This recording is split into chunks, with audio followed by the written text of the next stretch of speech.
E tem um último resultado que eu acho que é interessante, que é o fato de que, quer dizer, a gente já sabe que a classe C brasileira, ela era, em 2008, tinha 49,2% da população, ou seja, 91 milhões de pessoas na classe C.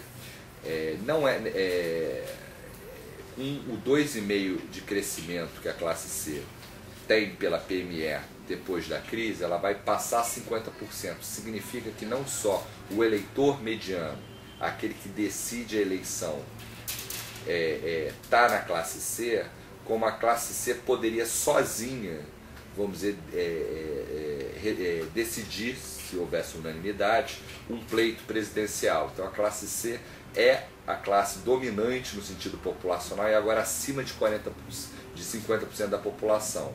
Agora, o resultado que nos chama a atenção é o fato de que, a partir de agora, a classe C passa a ser a classe dominante no sentido econômico. Ela tem 45,7% da renda do brasileiro, cerca de 600 bilhões anuais pela PNAD, estão nos bolsos da classe C. É maior do que a classe AB, que era 44%. Então acho que não é à toa que as firmas, governo, etc., políticos e sociedade estão com os olhos para essa nova classe média, que é, segundo a nossa pesquisa, a classe C. Marcelo, como é que foi a trajetória do CPS na medição da pobreza desde o começo? Como é que foi? Quer dizer, na verdade, essa equipe do CPS, que está aqui hoje no CPS, na verdade já trabalha os trabalhos sobre pobreza e desigualdade, que é, vamos dizer, a parte mais forte do nosso DNA. Eles acontecem já há mais de 15 anos. Essa equipe foi a primeira a descobrir que a pobreza caiu depois do real, isso em 96, quando estávamos no IPEA. Em 99 mostramos a piora da situação social frente à crise. No primeiro ano de governo Lula, nós fomos não só os primeiros, mas foram os únicos a mostrar que a pobreza aumentou no primeiro ano do governo Lula, e assim como o último ano do governo Fernando Henrique tinha sido o segundo melhor da série, isso divulgado já no governo Lula, mas de lá para cá temos colhido excelentes resultados sociais. 5 anos, 19 milhões de pessoas caíram da pobreza, e o trabalho do CPS a gente realiza, nós somos, analisamos, nos debruçamos sobre esses dados da PNAD, mas esse é o momento quando a PNAD, o dado da PNAD é divulgado, a gente permite ver o que aconteceu na sociedade brasileira no ano que passou. Na verdade é o grande momento que eu acho do CPS, por exemplo, porque a gente tem essa característica de velocidade. A gente quer ser o primeiro, principalmente que a gente quer olhar o dado antes das outras pessoas. Por quê?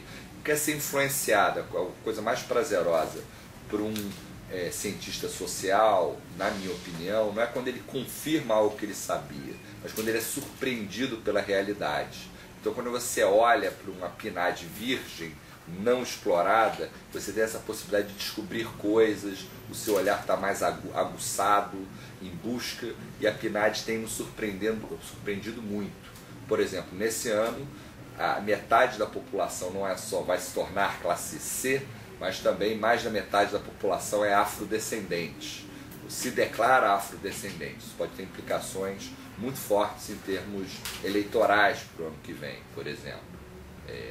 Será que seja Pelé para presidente? Talvez não, mas acho que esses resultados são antes de Obama. Então acho que tem muita coisa acontecendo na sociedade brasileira, e uma coisa que me dá muito orgulho de acompanhar ano após ano é essa redução da desigualdade. A desigualdade brasileira vem caindo desde 2001 numa taxa forte, e é sempre um prazer renovado olhar, acompanhar essa queda da desigualdade. Eu confesso que em 2001 foi um momento importante para a gente lançou um estudo, Mapa do Fim da Fome, e onde a gente mostrava que uma pequena quantia era capaz de causar grande impacto sobre a pobreza e sobre a desigualdade, que se a desigualdade caísse um pouco, a pobreza podia cair muito. Confesso que eu tinha perdido um pouco a esperança, mas de lá para cá fui convencido do contrário.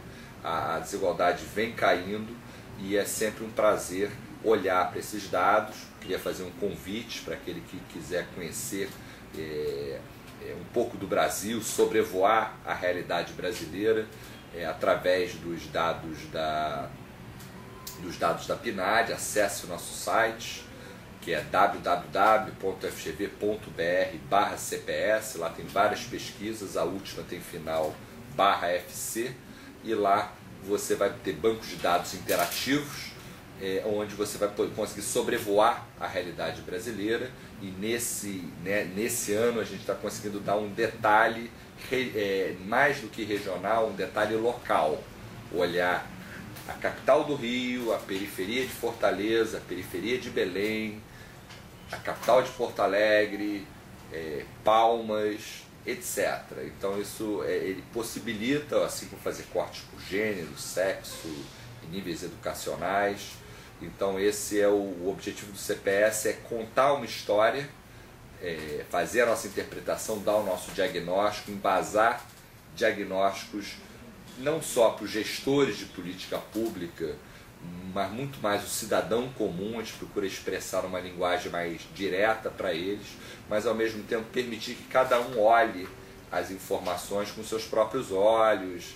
E acho que isso é alguma coisa que o IBGE, fazendo um trabalho muito bom, ele começou a fazer de maneira sistemática desde 95. Quer dizer, ao mesmo tempo que ele divulga suas estatísticas, suas tabelas, que são leituras, né,